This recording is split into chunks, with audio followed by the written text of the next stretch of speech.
రంగారెడ్డి జిల్లా ఇబ్రహీంపట్నం మండలం మంగళపల్లి గ్రామంలో జీవన్ అనే యువకుడు రెవెన్యూ అధికారుల వైఖరిపై వినూత్నంగా నిరసన తెలిపాడు. దీర్ఘకాలంగా ఉన్న తన భూమి సమస్యను పరిష్కరించాలని ఎన్నిసార్లు కోరినా స్పందించలేదని తన పొలంలో చెట్టుకు తలక్రిందులుగా వేలాడాడు.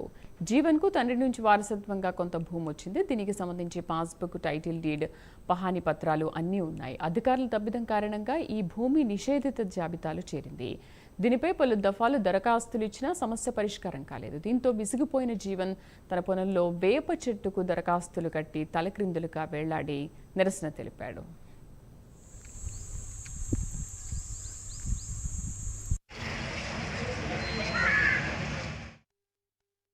మా పొలం 1 ఎకరా 32 గుంటలు ఉన్నది.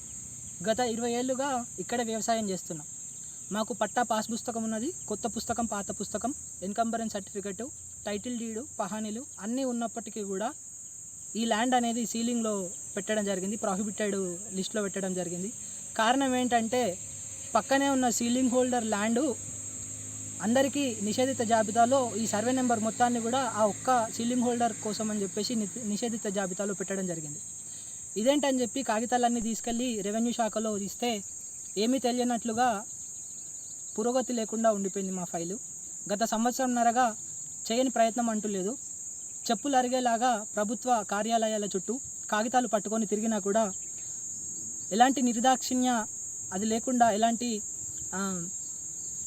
కనికరం లేకుండా మా ఫైల్ అనేది కదలకుండా చేస్తున్నారని చెప్పి నాకు అనిపిస్తుంది.